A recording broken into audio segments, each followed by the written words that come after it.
economic fallout of the coronavirus crisis and especially the government policies that we have seen put into effect in recent weeks and months is one of the topics that we've been zeroing in on. But we haven't talked too much about what's been happening in the healthcare space.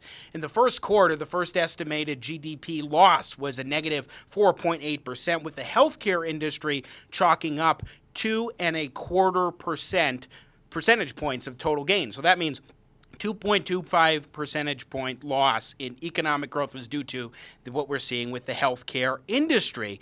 It is stunning to think about that. Well, let's dive into what's happening in the healthcare space and why with Rick Jackson, who is Chairman and Chief Executive Officer of Jackson Healthcare, the third largest healthcare staffing company in the United States, with over 3,000 U.S. hospitals that it staffs with clinicians and treating 10 million patients annually. Is a great piece that was in Newsweek in the last week or two.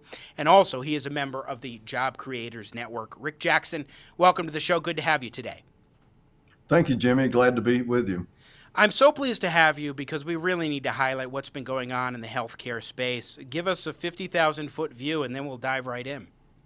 All right, great. Well, first of all, I think that when you watch TV all the time, all of us are sitting home and so forth, and most of what has dominated the news is what's happening in New York and in the bad places and so forth, and the trauma that they're going through. And it's very real, and it's, obviously there's a concern for that.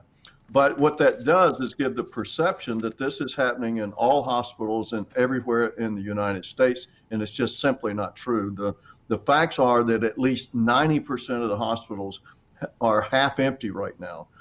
They don't have a lot of the COVID patients. They don't have these problems because we're only glamorizing. Unfortunately, the news drives ratings and so forth because if it bleeds, it leads. And so we're only focusing on just the negative, and we're focusing on it 24/7. So this is given that perception that the hospitals are just covered in COVID-19 patients.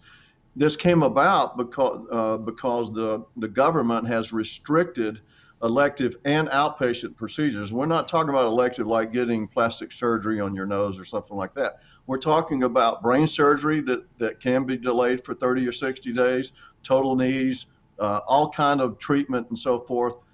None of the doctor's offices here in Georgia are even open right now. So 70% of people are not even going to see their regular physicians and getting regular treatment and so forth. And most people don't know this. This is surprising to me because I'm in healthcare, that almost 20% of the entire GDP is in healthcare. That's $3.6 trillion a year. It's $10 billion a day. And right now, this is a self-inflicted wound by basically shutting down healthcare except for the treatment of COVID patients and just dire emergencies and so forth. We're basically losing today about $3 billion a day of the economy based under just healthcare alone. And so I was just going to say, as you point out in your op-ed for Newsweek, Rick, 43,000 healthcare workers lost their jobs in the first month of this crisis. Yeah, I think it's actually more than that. That was before, like Mayo Clinic just last week, starting May 1, furloughed 30,000 people. You don't furlough 30,000 people if your hospital is full and you need them for COVID-19 or anything else. And so I would say right now, my guesstimate is probably closer to 500,000 people have been furloughed in healthcare, which is the last place we need it right now. And, and what that does is I got to tell you my biggest concern of that. First of all, by watching TV and so forth, it scares people from going to their doctor and to healthcare. And I get it, but that's because it's so slanted on just those issues. But here's my biggest concern as a healthcare provider. We're going to have patients that are victims of COVID-19 that have never gotten the virus. There are people today, let me give you an example. There's a saying in the hospital, it's called code gray. You've heard of code red and some of these other things, code blue. Well, this is code gray. These are the people that show up at the hospital dead. They're dead on arrival. That has gone up 50% in the hospitals I've surveyed just in the last 30 days. So people are staying away from necessary treatment and so forth because they're scared of going to the hospital, going to their doctor and so forth. And I'm more concerned about the deaths that's going to cause by us not having these hospitals open. Yeah, when you talk with the clinicians that you work with in terms of the staffing operations that Jackson Healthcare does, what are they telling you? Because it seems completely logical that what you're saying about the social fallout and the other healthcare issues that people are enduring is a direct result of these government policies that have just said, no, you can't do elective surgery, you can't do other treatments that people may be needing for a variety of different issues. And I mean, I could just imagine when things do fully reopen, God willing, sooner than later, that there will be such an influx of patients because they will have been so tied up with staying at home and not able to seek the treatment that you will suddenly have an overloading of the healthcare system, but you will also have maybe some issues that developed that wouldn't have otherwise developed if they'd sought treatment sooner.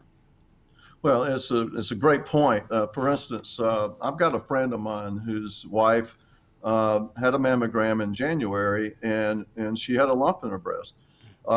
And so she was scheduled in late February to have a biopsy, which is a very difficult time when you're worried about things like that. Right. Well, her appointment was canceled, and she still, as of today, has not gotten an appointment to have a biopsy. And I can't imagine, as you know, in cancer, the sooner you can get to it and identify it, the better the outcome is. And so you have this in spades everywhere. I do think there's a pent-up demand for surgery that was already scheduled for the last 30 or 60 days and some of those kind of things. At first, when this first happened, I thought this was just going to be a mad rush. As soon as they turn on the hospitals, they're going to be overflooded by regular, hospital needs and so forth like that. I think it's going to take a little bit more than that, more time. It's easier to shut down hospital services than it is to ramp them back up. But hospitals will do it professionally. The biggest issue right now is psychological. In my mind, we have to have our healthcare going 100% on all 8 cylinders, because if my doctor won't see me for a routine checkup, and that they're delaying and canceling that meeting, it kind of, as a consumer, doesn't make me feel very confident about going to the restaurant.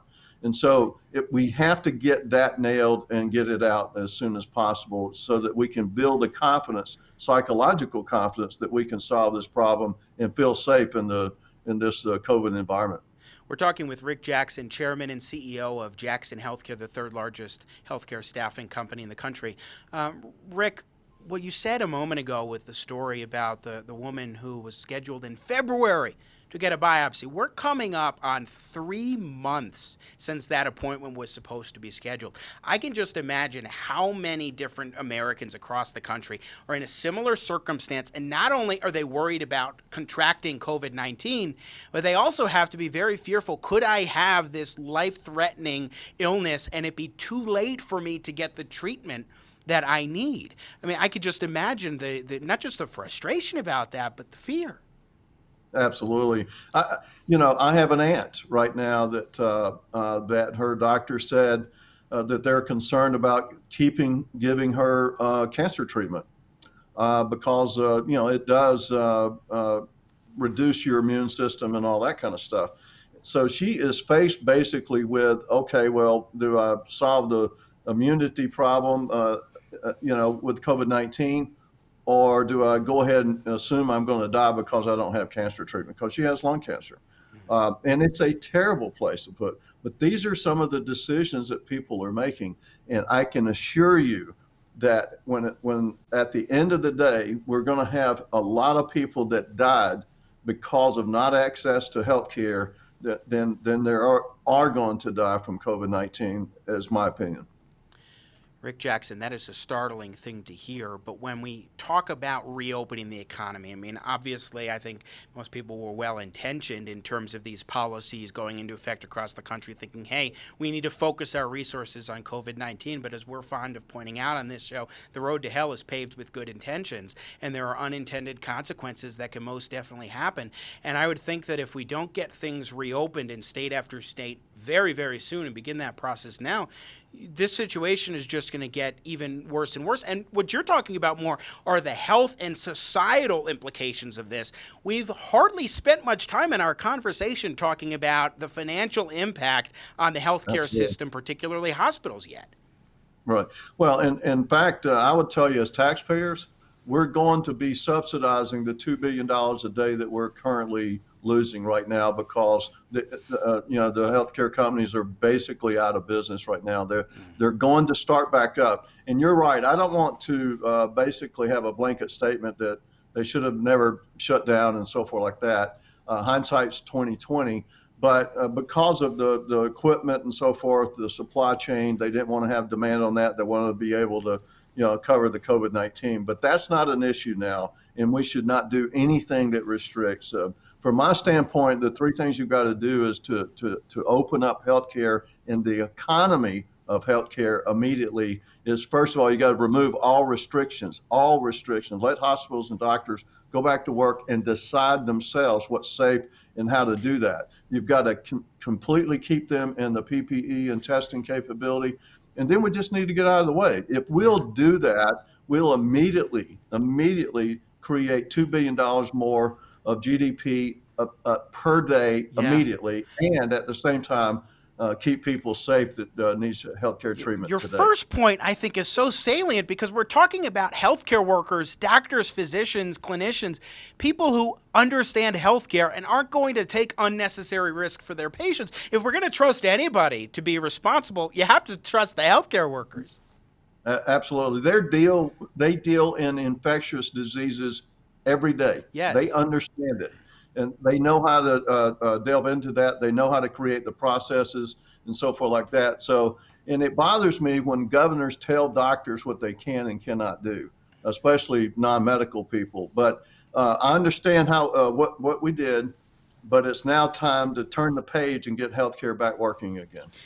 And finally, Rick Jackson, I want to talk about the financial impact a little bit more on hospitals in particular, the way in which hospitals have been able to stay afloat, to succeed financially is through elective surgeries that have just been completely turned down, where you're not able to do those, and then they have to furlough hospital workers who aren't part of the COVID-19 treatment processes that they have internally. What is the significance of going so long without these elective procedures and elective treatments from the financial standpoint for hospitals? Well, first of all, it's not only elective surgery, it's all outpatient services. And I mean, people say elective surgery, but it covered a whole bucket of things. 50% hospitals by themselves are $1.1 trillion a year by themselves without any doctors or surgery centers, anybody outside the hospital. They're $1.1 trillion. 50% of that went away 35, 40 days ago, just completely evaporated. And so that's the economics of it right there. It's it's over $1 billion a day just in just that alone. So what we're doing, we're paying for it. I mean, as a healthcare provider, they did send money through Medicare and some of the other things, and so we're going to be paying for that. But hospitals are losing. We have millions of dollars a day here in Atlanta. There's not a hospital in Atlanta that's not losing millions of dollars a day. And we're going to have to pay for that as taxpayers. And all I'm saying is, like, for instance, we have anesthesia in 40 different hospitals in the United States. 3 of them are in New York City, not New York City, in the state of New York. They have 3 patients. Each hospital has 3 patients of COVID-19. There's 100 empty beds that they could have. They could quarantine these people off and then put them in those empty beds. And that immediately would turn on the economic engine and allow them to go back to work. And that's what needs to happen. What do you make of the argument, and what is the argument in favor of just focusing on COVID-19 at this point when you have so many open beds at the 3 hospitals you were talking about, 3 patients, 100 beds? There's absolutely no argument for saying that hospitals need to be available, except for 1 or 2 hotspots. I bet you there's not 50 hospitals. There's 6,000 hospitals in the United States. There's not 50 hospitals that are going through what you're seeing in New York that are maxed out. Our hospitals in Atlanta, except for 1 hospital in Albany, Georgia, not a one of them got to 70 to 80% capacity for their ICU or anything like that. We have the capacity to solve that problem. There's really no reason to have 250 beds sitting empty while we're trying to solve that problem, which is a ICU and other kind of problem. And one more point I'd love to get your thought on, Rick Jackson, before we let you go, and that is we've already been facing a crisis of skyrocketing healthcare costs in this country. Now, as a result of hospitals losing revenue, looking at the prospect of closing down, same thing with doctors' offices and what have you, we're looking down at the prospect of an even greater crisis of healthcare costs, I believe, and then also a greater crisis of healthcare access, where across the countries, especially in rural and mountainous communities, you have already been seeing difficulties for patients to be able to access care. When the small communities and outpatient services, physical therapy, all these, they're not getting the bailout that some of the hospitals and other people are. All these outpatient services, and the smaller hospitals in rural America are on the brink of going out of business in the first place. So I'm really concerned that this is going to put them over the top. And you need, economically, for every town, the healthcare hospital in a small town is the #1 economic driver of that town, bar none. I mean, it is a huge impact on that. And if they lose that, not only do they lose the economic engine of that area, but they also lose the capability of having good health care, and they're going to have to drive an hour somewhere, which, time is really precious when it's an emergency, when you have to drive a long way. Yeah, absolutely. Rick Jackson, I could continue asking you a whole slew of other questions because there's so many different aspects to this. I appreciate you joining us today. Of course, Chairman and CEO of Jackson Healthcare. Thanks so much for joining us. Really appreciate your time. Thanks, Jimmy. Glad to be with you. Thank you. Again, Rick Jackson joining us. His company, Jackson Healthcare, staffs over 3,000 U.S. hospitals with clinicians and treats 10 million patients annually. They're in the thick of it. Thanks for watching this clip of Jimmy at the Crossroads. Don't miss more engaging, intelligent talk. Subscribe today to the Jimmy at the Crossroads YouTube channel. You do not want to miss our live show. Thanks for your support.